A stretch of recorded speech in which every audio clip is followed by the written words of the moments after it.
आपके साथ प्रिया सिंह सोमवंशी। खबरों की शुरुआत बड़ी खबर से करेंगे। आज की सबसे बड़ी खबर दिल्ली की है। दिल्ली के मुख्यमंत्री अरविंद केजरीवाल ईडी से आखिर भाग क्यों रहे हैं। आज शराब घोटाले में केजरीवाल को ईडी के 9वें समन पर पेश होना था, लेकिन अरविंद केजरीवाल पेश होने के बजाय दिल्ली हाईकोर्ट पहुंचे। हाईकोर्ट में गिरफ्तारी पर रोक लगाने की याचिका दाखिल कर दी। दिल्ली हाईकोर्ट में इस मामले पर सुनवाई हुई। एएसजी ने केजरीवाल की याचिका पर जवाब दाखिल करने के लिए समय की मांग की। इसके साथ ही मुख्य याचिका के साथ इस मामले की भी सुनवाई की मांग की। वहीं इससे पहले ईडी ने जब कोर्ट में दलील दी कि केजरीवाल बार बार समन के बावजूद पेश नहीं हो रहे, तो कोर्ट ने ईडी से यह सवाल पूछा कि केजरीवाल को गिरफ्तार क्यों नहीं किया जा रहा है। ईडी ने अपनी दलील में कहा कि केजरीवाल को कई बार पहले भी समन भेजा गया है, वो लोकसभा चुनाव के लिए कैंडिडेट भी नहीं है, फिर भी केजरीवाल समन के बावजूद सवालों का सामना नहीं कर रहे। तो इस पर कोर्ट ने कहा कि केजरीवाल एक पार्टी के अध्यक्ष हैं। ईडी ने कोर्ट में जवाब में कहा कि केजरीवाल को जांच में सहयोग करना चाहिए। ईडी ने यह भी जानकारी दी कि केजरीवाल वो एफआईआर रद्द करने की मांग कर रहे हैं जो कि उन पर हुई ही नहीं है। मेरे दो सहयोगी इस वक्त और अधिक अपडेट के साथ जुड़े हुए हैं। अतुल भाटिया ईडी दफ्तर से इस वक्त जुड़ चुके हैं। कुमार सोनू दिल्ली हाईकोर्ट से मेरे साथ जुड़े हुए हैं। सबसे पहले कुमार सोनू, जरा ये जानकारी दीजिए, आज हाईकोर्ट में पूरी बहस क्या हुई? ईडी ने क्या क्या दलीलें रखी हैं? कोर्ट की ओर से क्या क्या कहा गया है?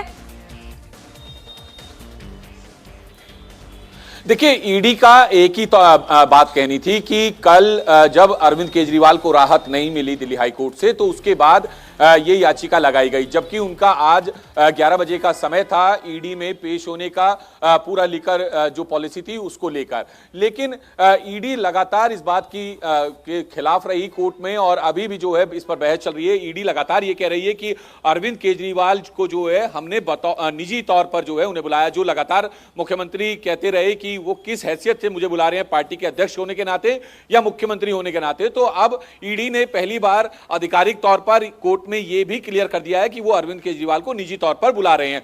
दूसरी बात, ईडी ने यह भी कहा कि हम बुला रहे हैं, लेकिन हम गिरफ्तारी नहीं करेंगे। इस बात का पुरजोर विरोध करते हैं। जो गिरफ्तारी पर संरक्षण देने की मांग ईडी अरविंद केजरीवाल की तरफ से की गई थी, उसका लगातार ईडी के वकील जो है विरोध कर रहे हैं। उनका साफ तौर पर कहना है हम पूछताछ के लिए बुला रहे हैं, उसके बाद भविष्य में कुछ भी हो सकता है। तो वहीं जो अभिषेक मनु सिंघवी हैं, जो कि अरविंद केजरीवाल की तरफ से हाईकोर्ट में पेश हुए, उनका साफ तौर पर यह कहना है कि अगर गिरफ्तारी पर रोक लगा दी जाए, इंटरिम राहत दे दी जाए, तो इससे ईडी पूरा स्ट्रक्चर है उसको किसी भी तरह से उसके साथ अन्याय नहीं होगा।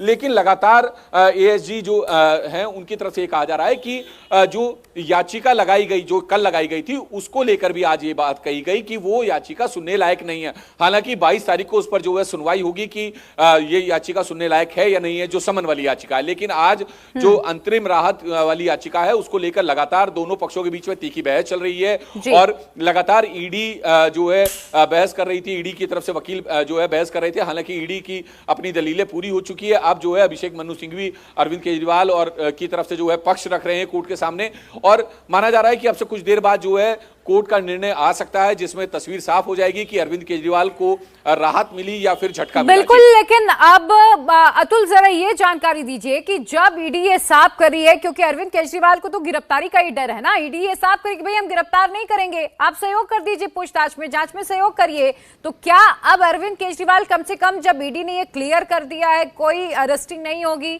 तो फिर ये मानकर चलें कि अरविंद केजरीवाल सहयोग करेंगे आगे?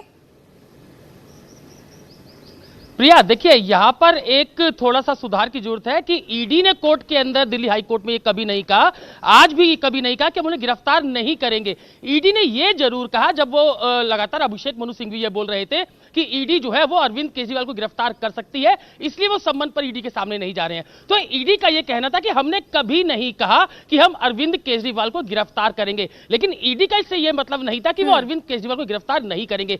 यहां पर पहले भी जो एएसजी एसवी राजू है, जो कि ईडी की तरफ से लगातार अपना पक्ष रख रहे हैं, उनका यह कहना था कि जब जांच अधिकारी के सामने अरविंद केजरीवाल पेश होंगे या कोई भी आरोपी पेश होगा, तो उसके बाद यह तय होगा कि आखिर क्या तथ्य है। उनसे जो आरोप आरोपी है उससे उन तथ्यों का मिलाप कराया जाएगा और उसके बाद ये आयोग तय करेगा, यानी कि जांच अधिकारी ये तय करेगा कि उसकी गिरफ्तारी पूरे मामले के अंदर बनती है या नहीं बनती है। तो जिस तरीके से एएसजी एसवी राजू जो कि ईडी की तरफ से दलीलें दे रहे हैं और इसके अलावा अभिषेक मनु सिंघवी जो कि वरिष्ठ अधिवक्ता है, वरिष्ठ वकील है और जो कि अरविंद केजरीवाल की तरफ से दिल्ली हाईकोर्ट में लगातार दलीलें दे रहे हैं, तो काफी तीखी बहस दोनों के बीच में हुई, जिसके चलते जो हाईकोर्ट है उसको भी बीच में, जो जज है उनको भी बीच में बोलना पड़ा। तो दलीलें दोनों तरफ से दी जा रही हैं। ईडी ये चाहती है कि कोई प्रोटेक्शन ना दिया जाए, ये जो अर्जी है वो सुनने योग्य भी नहीं है जो एसवी राजू एएसजी कह रहे हैं, लेकिन जो अभिषेक मनु सिंघवी है वो लगातार ये डिमांड कर रहे हैं। अभी भी कानूनी पेच कई है और अरविंद केजरीवाल इन्हीं पेचों में उलझाने की कोशिश कर रहे हैं कि